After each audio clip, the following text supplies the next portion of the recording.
Once upon a time, there lived a poor widow in a lonely little cottage.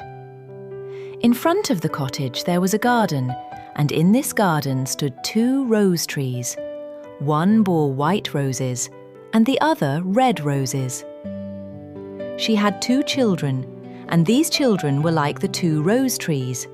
One was called Snow White, and the other Rose Red. They were as good and happy, as hard-working and cheerful as any 2 children in the world could be.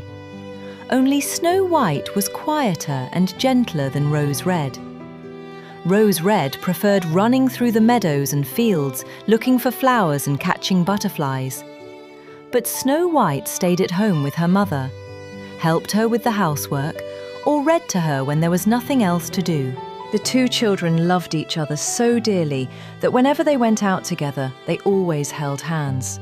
And when Snow White said, "We will never part from each other," Rose Red would answer, "Never as long as we live." Their mother would add, "Whatever one has must be shared with the other." They often ran alone in the forest and gathered red berries. No wild animal ever harmed them, but came trustfully close instead. The little hare would eat a cabbage leaf from their hands. The roe deer grazed beside them. The stag leapt joyfully past them, and the birds sat on the branches and sang whatever they knew. No misfortune ever befell them. When they stayed too long in the forest and night fell, they would lie down side by side upon the moss and sleep until morning, and their mother knew this and did not worry about them. One night, when they had again spent the night in the forest and dawn awakened them, they saw a beautiful child dressed in shining white near their resting place. The child stood up, looked at them most kindly, but said nothing, and went into the forest.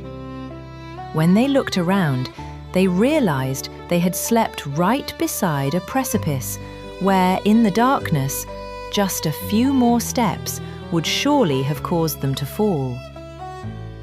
Their mother said it must have been the angel who watches over good children. Snow White and Rose Red kept their mother's little cottage so neat that it was a pleasure even to look inside. In summer, Rose Red took care of the house, and every morning before her mother awoke, she placed at her bedside a wreath of flowers containing 1 rose from each tree. In winter, Snow White lit the fire and hung the kettle over the hearth. The kettle was made of brass and was polished so brightly that it shone like gold. In the evenings, when snowflakes were falling, the mother would say, "Go, Snow White, bolt the door," and then they would sit by the hearth. The mother put on her spectacles and read aloud from a large book, while the 2 girls listened and spun. Beside them, a lamb lay on the floor, and behind them, on a perch, a white dove sat with its head tucked beneath its wings.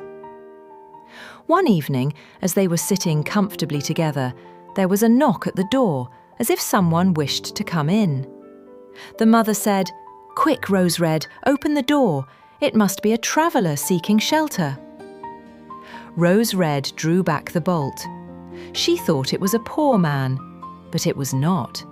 It was a bear who thrust his broad black head through the door. Rose Red screamed and sprang back. The lamb bleated, the dove fluttered, and Snow White hid behind her mother's bed. But the bear began to speak and said, "Do not be afraid. I will not harm you. I am half frozen and only wish to warm myself a little." "Poor bear," said the mother, "lie down by the fire, but take care not to burn your fur." Then she called out, "Snow White, Rose Red, come out. The bear means you no harm. He has good intentions." So they both came out, and soon the lamb and the dove also drew near and were no longer afraid. The bear said, "Children, would you shake the snow from my coat?"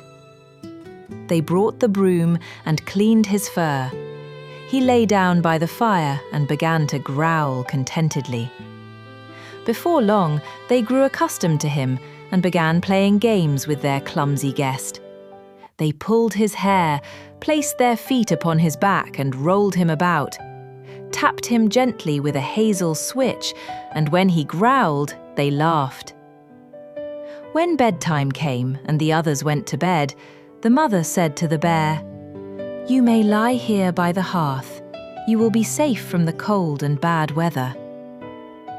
At dawn, the two children let him out, and the bear trotted across the snow and slowly disappeared into the forest.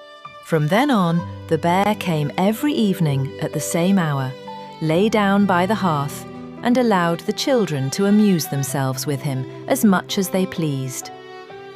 They grew so used to him that the doors were no longer bolted until their black friend had arrived. When spring came and everything outside turned green, the bear said one morning to Snow White, "Now I must go away and cannot return all summer."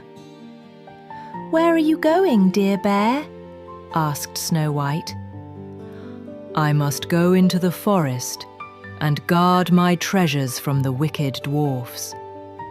In winter, when the ground is frozen, they must stay below and cannot come up. But now that the sun has thawed and warmed the earth, they break through, sneak about and steal. And whatever falls into their hands and into their caves rarely sees daylight again." Snow White was very sad at his departure. As she unbolted the door and the bear hurried out, he caught on the bolt, and a piece of his fur tore away. Snow White thought she saw something golden shining beneath it, but she was not sure. The bear ran quickly away and soon disappeared behind the trees. Some time later, the mother sent the girls into the forest to gather firewood. In the forest, they found a great tree that had fallen. Near its trunk, something was jumping about in the grass. At first, they could not tell what it was. When they came closer, they saw a little man with a long white beard. His beard was almost a yard long, and the tip of it was caught in a split in the tree.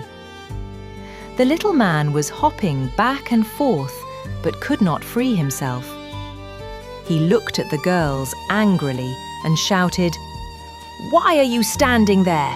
Won't you come and help me?" Rose Red asked, "What were you trying to do, little man?" The dwarf answered angrily, "You curious creatures! I was splitting some wood for cooking. I drove the wedge into the tree, but it suddenly sprang out. The tree closed and my beard got stuck. Now I cannot free myself." The girls tried to pull the beard out, but it was tightly caught. "I'll go and fetch someone," said Rose Red.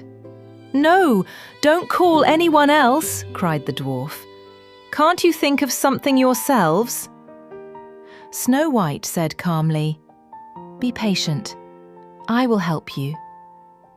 She took her scissors from her pocket and cut off the part of the beard that was caught. As soon as the dwarf was free, he grabbed the sack filled with gold that lay among the roots of the tree. "You've cut my beautiful beard. May misfortune follow you," he muttered as he walked away. He did not even say thank you. Some time later, the girls went to the brook to catch fish. There they saw the same dwarf again. This time, his beard was tangled in a fishing line. A large fish had taken the bait and was pulling him toward the water. "Are you going into the water?" Rose Red asked. "Can't you see? The fish is pulling me!" the dwarf shouted. The girls grabbed hold of him, but the beard was tightly tangled in the line. Once again, they took out the scissors and cut off a part of it. The dwarf grew even angrier. "You've cut my beard again! Is this your idea of help? How am I to show myself to my people now?" He took the sack filled with pearls from among the reeds and disappeared without a word of thanks. On another day, the mother sent the girls to town to buy needles, thread, and ribbons. The road led across a heath. They saw a large bird circling in the sky. It flew lower and lower and finally settled near a rock. Then they heard a sharp cry. When they ran forward, they saw that an eagle had seized the dwarf and was trying to carry him off. The girls immediately caught hold of the little man and pulled with all their strength. After a long struggle, the eagle let him go. The dwarf shouted again, "Couldn't you be more careful? You've torn my coat." Then he grabbed his sack filled with precious stones and slipped into a hole beneath the rock. The girls had by now understood that he would never thank them. They continued on their way. As they were returning home and passing through the heath again, they saw the dwarf once more. This time, he had emptied his sack of precious stones onto the ground and was watching them sparkle in the sunlight. The stones shone so beautifully that the girls stopped in admiration. The dwarf cried angrily, "Why are you staring?" At that very moment, a growl was heard from the forest. A black bear came running toward them. The dwarf shouted in terror, "Dear bear, don't eat me! I will give you my treasures. Eat those 2 girls instead." But the bear paid no attention to him. With a single blow of his paw, he struck the dwarf to the ground. The dwarf did not move again. The girls had run away in fear. The bear called out to them, "Snow White, Rose Red, do not be afraid." They recognized his voice and stopped. When the bear came near them, his skin suddenly fell away. Beneath it stood a handsome prince dressed in golden garments. The dwarf had bewitched him. Now the spell was broken. "I am a king's son," said the prince. "Through your courage and kindness, I have regained my freedom. I will not leave you in that little cottage. You shall live a more comfortable and beautiful life. You will come with me to the palace." The mother was at first astonished, but then she smiled. Snow White and Rose Red looked at one another with joy. They all moved together to the palace, where they lived in happiness, peace, and safety. Time passed. Snow White and Rose Red grew up and became young women. The prince and his brother grew up as well. Years later, when they were grown, Snow White married the prince, and Rose Red married the prince's brother. And they lived all their lives in kindness, love, and happiness.